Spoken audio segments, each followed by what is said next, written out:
오늘 여러분과 함께 나눌 이야기는 바로 서른에 읽는 한비자입니다. 불확실한 세상 속에서 나만의 답을 찾아가는 냉철한 지혜에 대한 내용인데요. 감정에 휘둘리지 않고 관계 속에서 상처받지 않으며 궁극적으로 나 자신을 지키는 법에 대해 깊이 있게 탐구해 보겠습니다.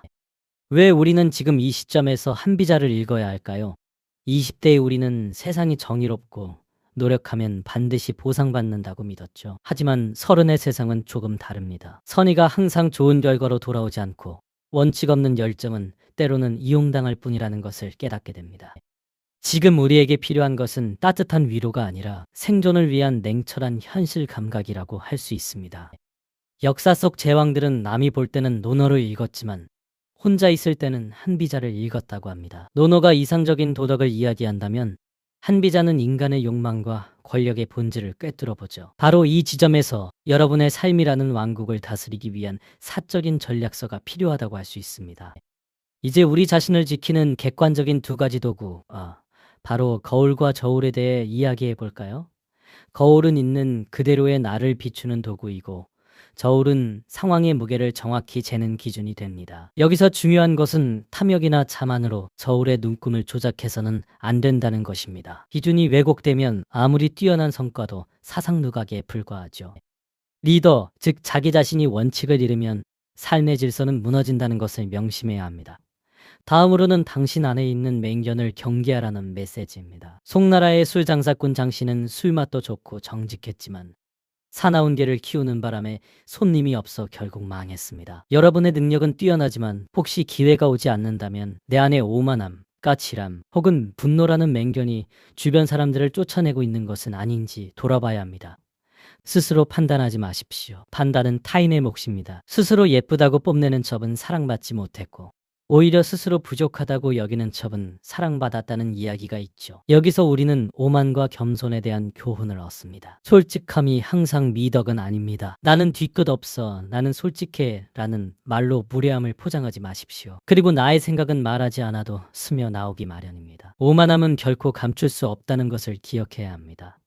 억지로 채우려 하지 마십시오. 최상의 덕은 덕을 구하려는 마음이 없을 때 생긴다는 말이 있습니다. 조바심은 이를 그르치기 쉽죠. 다른 시간이 지나면 자연스럽게 차오르듯이 지금 당장 결과가 없다고 불안해할 필요는 없습니다. 기본에 충실하며 버티는 시간, 즉 숙성의 시간이 여러분의 인생에서 진정한 블루문을 만들 것입니다. 산을 옮기려면 돌멩이부터 시작해야 합니다. 저병을 배우고 싶다면 물장구부터 쳐야 하죠. 큰 야망을 가질수록 가장 지루하고 사소한 기본기를 반복하는 것이 중요합니다. 마찰 요소, 즉 장애물을 회피하지 마십시오. 그것은 여러분의 디딤돌이 될 것입니다. 마음만 급하다고 말이 더 빨라지지는 않습니다. 제나라 경공은 마음이 급해 말에서 내려 직접 달렸지만 사람이 말보다 빠를 수는 없었죠. 우리는 흔히 안락의자 쿼터백 증후군에 빠지기 쉽습니다. 동료가 답답해 보여도 섣불리 개입하지 마십시오. 내가 직접 하는 게 빠르다고 느끼는 것은 착각이자 심리적 위안일 뿐입니다. 시스템과 동료를 믿고 기다리는 것이 진정한 리더의 자질입니다.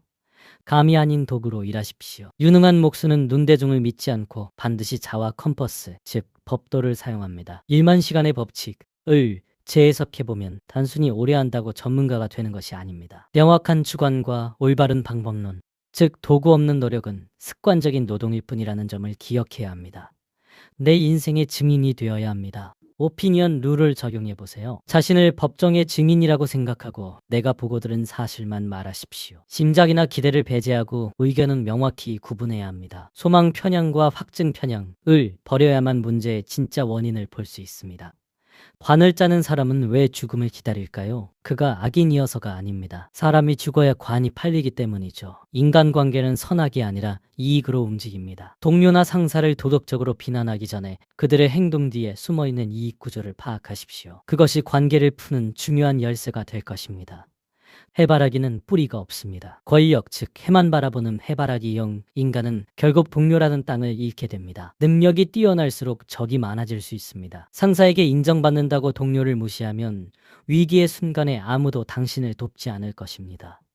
너무 앞서가는 센스는 독이 됩니다. 군주가 말하기도 전에 마음을 읽어낸 신하는 총애가 아니라 오히려 의심을 샀다는 이야기가 있습니다. 여기서의 인사이트는 이렇습니다. 상사의 의도를 다 알고 있어도 티내지 마십시오. 자기 과시는 상대방에게 통제받고 있다는 불쾌감을 줍니다. 알면서도 모른 척하고 상대가 스스로 말하게 하는 것이 진짜 지혜입니다. 칭찬은 뜨겁게, 비난은 차갑게 해야 합니다. 칭찬은 구체적으로, 점진적으로, 그리고 무의식적으로 하는 것이 좋습니다. 반면 비난이나 조언은 상대방의 자존심을 건드리지 않도록 차갑게, 즉 이성적으로 접근해야 합니다. 특히 상사를 설득할 때는 옳고 그름이 아니라 그에게 어떤 이익이 되는가를 중심으로 이야기하는 것이 중요합니다. 이것이 바로 영린을 건드리지 않는 방법입니다. 문제의 배후를 읽는 눈을 기르십시오. 진문공의 구교리에 머리카락이 나왔을 때 왕은 요리사를 탓하지 않고 오히려 요리사가 파면되면 이득을 볼 사람을 찾았습니다. 여기서 얻을 수 있는 인사이트는 나의 실수나 문제가 발생했을 때 그로 인해 웃는 자가 누구인지 파악하는 것입니다. 가짜뉴스와 모함이 판치는 세상에서 팩트 뒤에 숨은 의도를 파악해야만 희생양이 되지 않을 수 있습니다.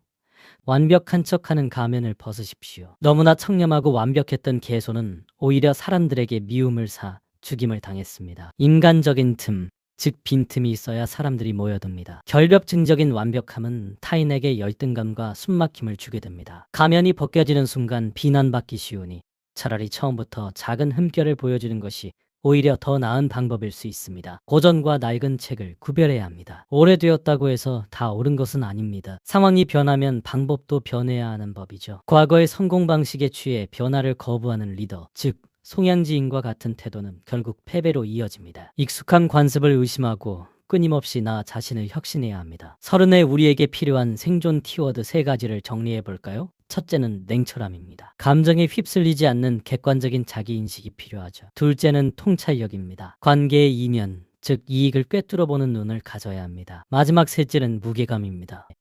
운에 기대지 말고 원칙에 기대십시오. 세상은 불확실하고 냉정합니다. 하지만 나만의 단단한 법, 즉 시스템을 세운다면 여러분은 어떤 난세에도 흔들리지 않는 자신만의 제왕이 될 것입니다.